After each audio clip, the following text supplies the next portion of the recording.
Welcome to this quick video presentation for your assignment for week 5. Before getting started into the project, I want to introduce the idea of low poly.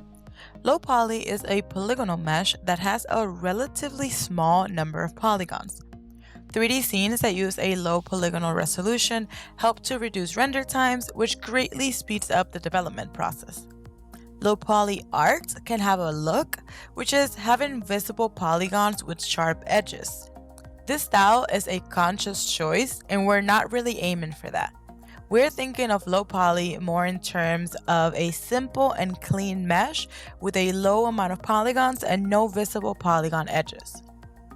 Now that you know the look that we're going for, you're going to create a low poly room. We will create the walls and the windows together. You can find a tutorial for this on Brightspace. This way, everyone's going to start with the same base. After that, you're going to create a room full of furniture, appliances, decoration, art, plants, etc. What goes into the room is completely up to you. Choose any theme or aesthetic and create items that would fit. Don't feel limited to a room and a house. Have fun with whatever idea comes to mind. For example, you can have a contemporary room, a magic workshop, a cottagecore greenhouse, anything you'd like. This project will put to practice everything that you learned during this summer semester and the latest week 5 presentation. So it will be divided into modeling and post-modeling. For modeling, begin with the room and window setup from the tutorial. Again, we're all starting from the same base layout. Your primary modeling method should be polygonal modeling, but you can add everything else that we have learned throughout the semester. Use the right modeling tools for the right objects. For example, if you're making a vase, it makes more sense to use a spline and a lathe than to do it with polygonal modeling. When modeling, make sure that you keep a clean mesh by avoiding triangles and n-gons whenever possible. Don't have floating points that don't connect, and don't make any unnecessary cuts. At the end of this presentation, I have a few videos that show you how to fix certain issues with geometry. The furniture you create for your room should fill up the space. We're fitting an entire room into 2 walls, so it should look crowded. Don't forget scale and spacing. The objects should look like they belong in a room together. Make sure that you're orienting yourself, you're moving and rotating your camera around your room so that you can make sure that your objects are not floating in space. You should add decorations and accessories to your room. For example, things to hang on the walls, place on top of furniture, decorate empty spaces. Think of decorative pieces such as vases or functional wall decorations such as clocks. There is a short tutorial on Brightspace with ideas of what types of items to create and also what kind of modeling is expected out of this project.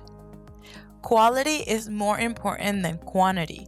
It is better to have 5 really well modeled objects than 15 badly modeled ones. Once you are done with your modeling, it is time to put week 5 to the test. Add materials to all of your objects. You should have at least 5 unique materials in your project. Your materials should have at least 2 channels turned on.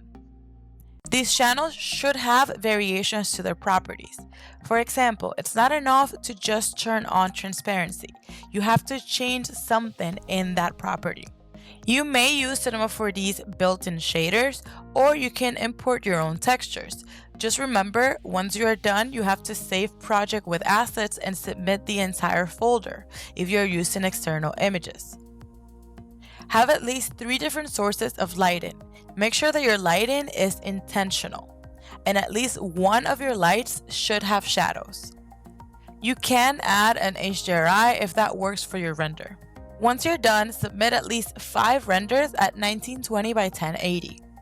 Make sure that you create cameras for all 5 of your renders. Set them up and position them thoughtfully. Take a look at IKEA on how they do their pictures for their rooms to get an idea on the type of renders that I am expecting to receive.